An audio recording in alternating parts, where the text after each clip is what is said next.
A paz do Senhor, jovens, a paz do Senhor a toda a igreja, a paz do Senhor você que está assistindo esta aula. Espero que o Senhor está te dando conforto, que o Senhor esteja te abençoando. Nós hoje vamos falar da lição número 6, a lição número 6 da nossa revista da Escola Bíblica Dominical, tá bom?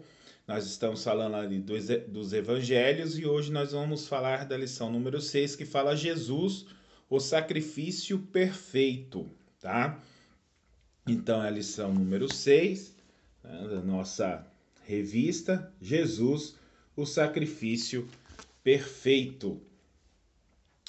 O texto de referência fica em Mateus 26, do 36 ao 46, tá bom? Mateus 26, do 36 ao 46. Versículo do dia. Mas este, havendo oferecido para sempre um único sacrifício pelos pecados, está assentado para sempre à destra de Deus, falando de Jesus, tá? Fica em Hebreus 10, 12. Os objetivos da lição é entender o sacrifício de Jesus, explicar o valor da morte substitutiva, compreender a missão de Jesus, tá? Entender o sacrifício de Jesus, aplicar o valor da morte substitutiva, compreender a missão de Jesus. Verdade aplicada. O sacrifício de Jesus inaugura a dispensação da graça. O sacrifício de Jesus inaugura a dispensação da graça. Momento de oração, para quando a gente orar, está levando o Senhor em oração, no seguinte sentido, que as nações venham a ser impactadas pelo sacrifício no Calvário, tá? Então, gente, nós vamos falar sobre o sacrifício de Jesus. Vou ler a introdução para nós começarmos aqui. A história contada nos evangelhos não apresenta apenas a biografia de Jesus, mas sim a consumação do plano de redenção por meio de Cristo. Através da morte e ressurreição de Jesus, a humanidade passou a ter direito à vida eterna. Então aqui, né, está falando que os evangelhos não conta somente a vida de Jesus, mas conta também o plano divino, que era o sacrifício, né, do seu filho, para que pudesse alcançar todas as outras vidas. O sacrifício perfeito. Então aqui também fala não só do nascimento de Jesus, não só da infância de Jesus, do ministério de Jesus, mas fala do plano divino, do plano de Deus para a salvação dos homens. Lição número 1. Jesus a caminho do Calvário. A noite da quinta-feira começa movimentada, cheia de decisões. Seria a última noite de Jesus com seus discípulos. Por isso ele instituiu a Santa Ceia e depois vai ao Getsêmani para orar. Pois a hora era chegada, ou seja, seria traído e entregue para o julgamento. Então, pouco antes da crucificação, Jesus ele faz a Santa Ceia, aquela Santa Ceia que nós conhecemos.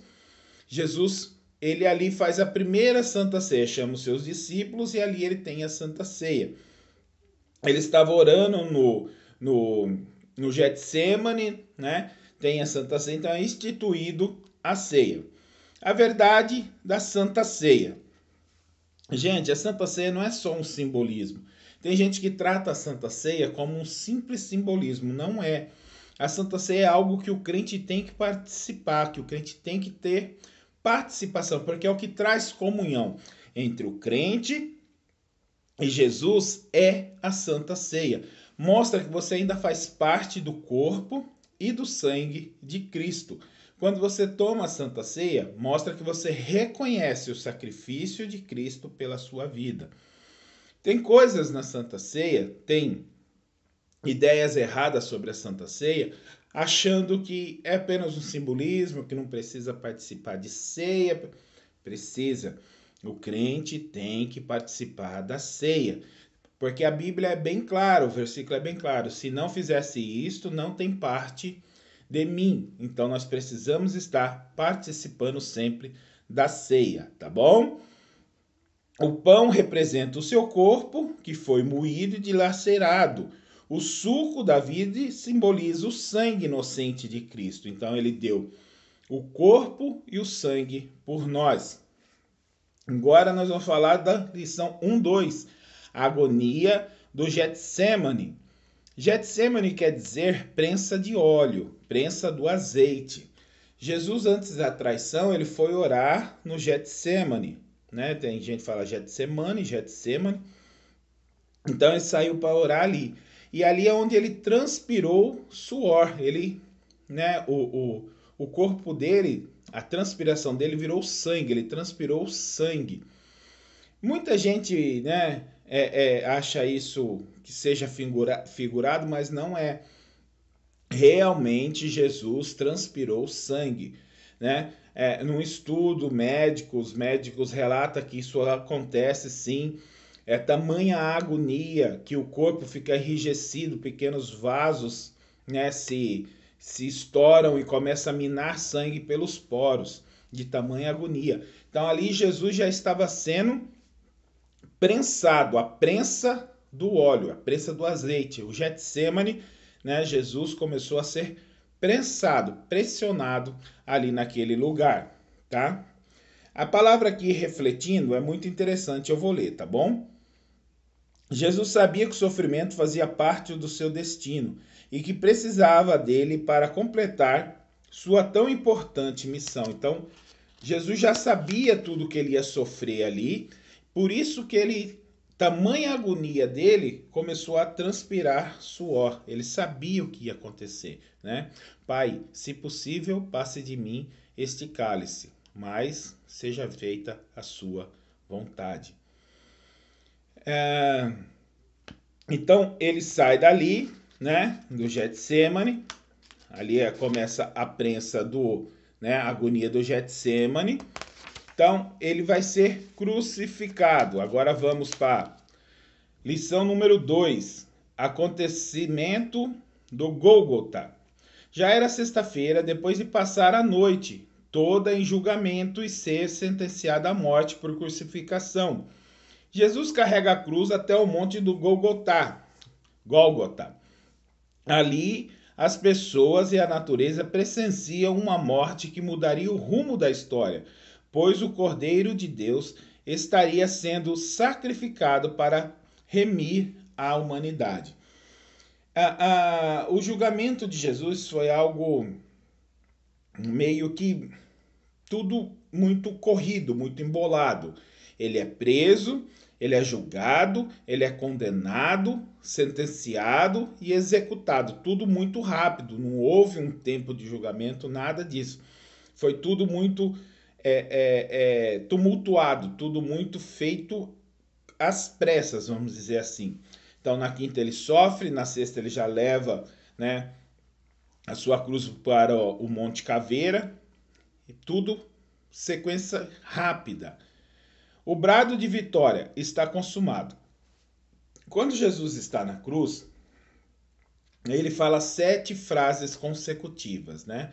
Uma dessas frases é está consumado. Ele fala 7 frases diferentes, né?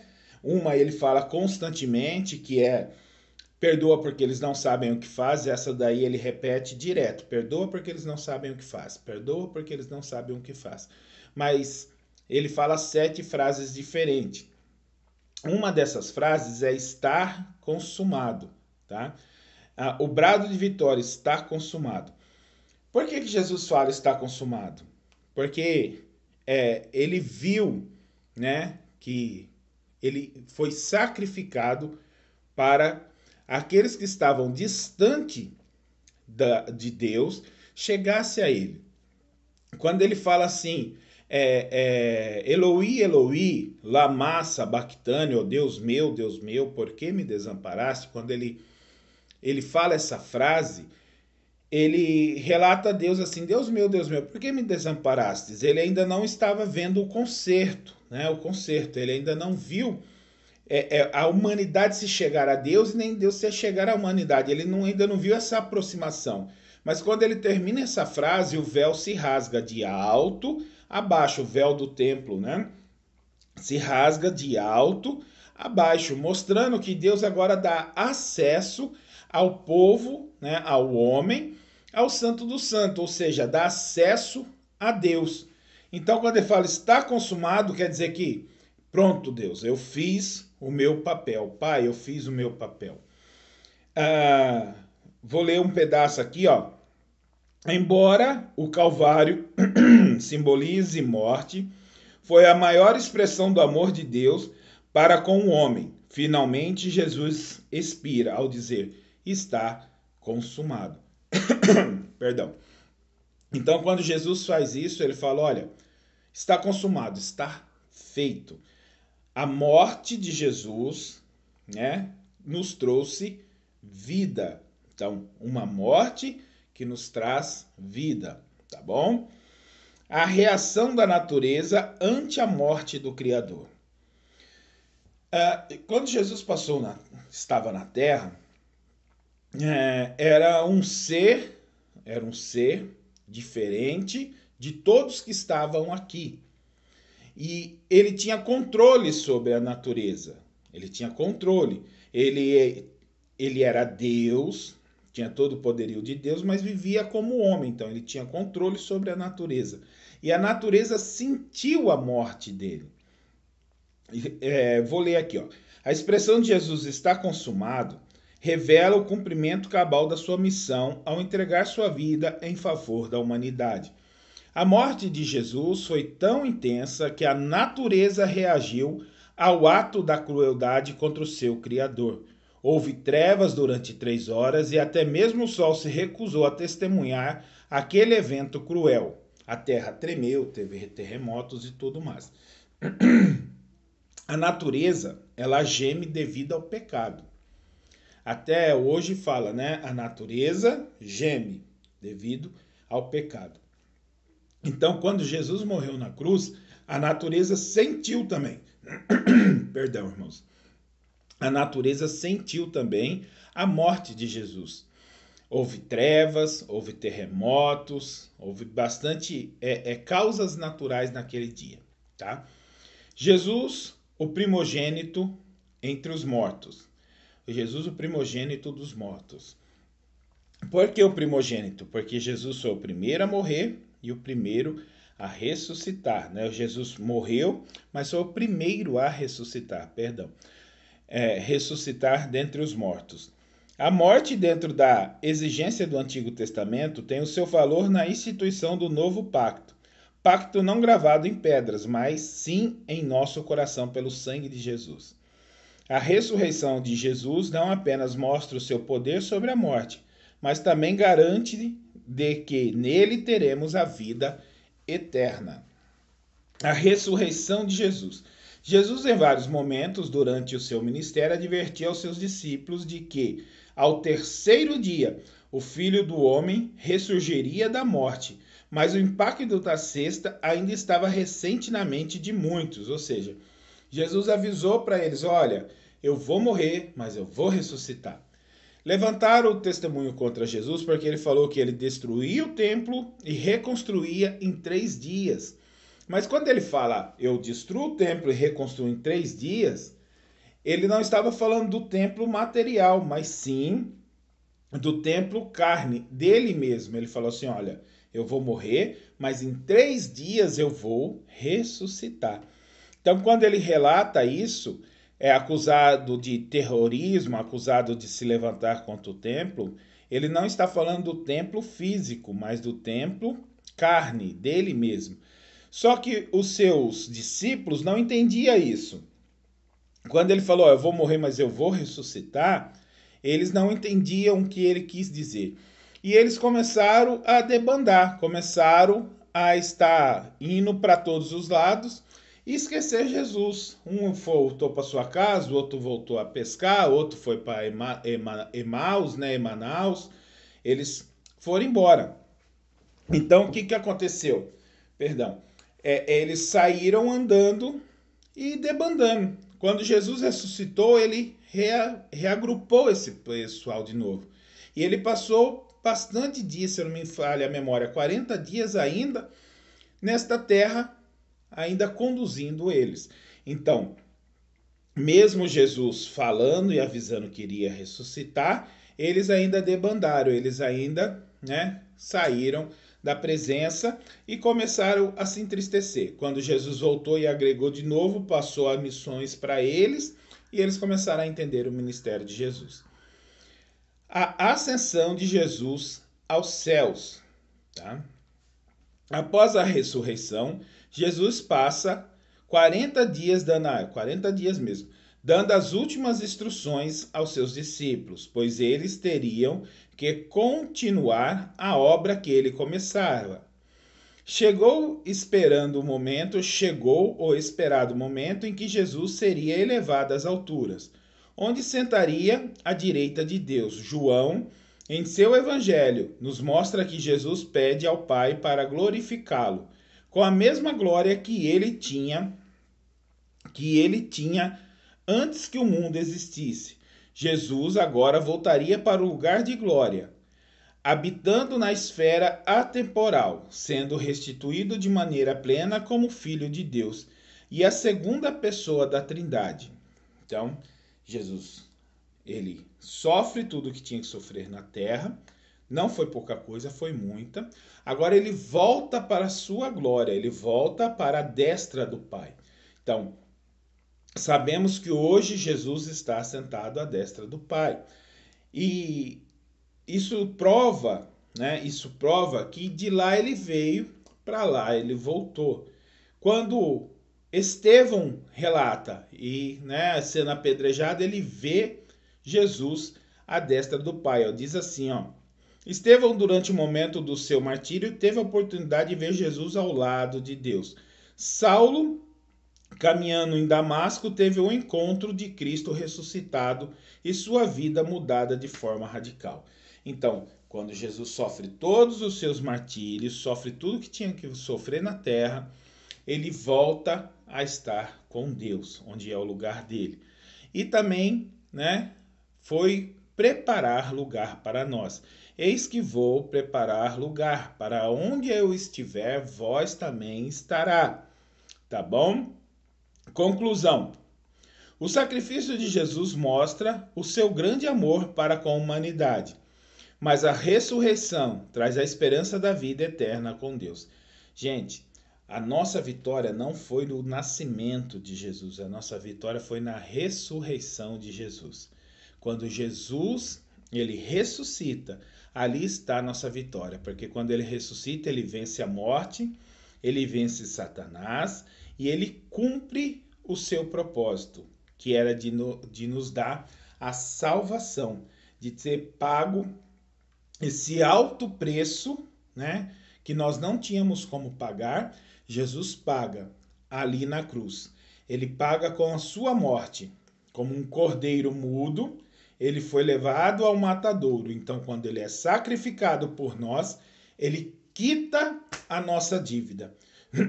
Hoje nós somos justificados por Jesus, pela morte dele na cruz, pelo Cordeiro Pascual, ou seja, pelo Cordeiro sem mácula, que Jesus se tornou para que ele pudesse dar a nós a oportunidade de salvação.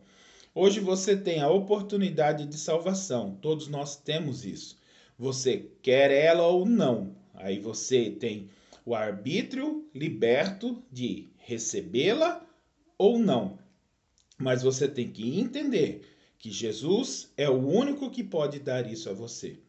Tá bom? Entenda que Jesus é o único sacrifício completo. Não existe outro sacrifício ou outro ser que substitua Jesus nesse assunto. Ah, não, para você ser salvo você tem que aceitar Jesus e fazer mais isso. Não. Aceite Jesus como seu único e suficiente Salvador. Confia nele e tudo mais ele fará. Amém? Deus abençoe, meus queridos. Deus abençoe a todos vocês.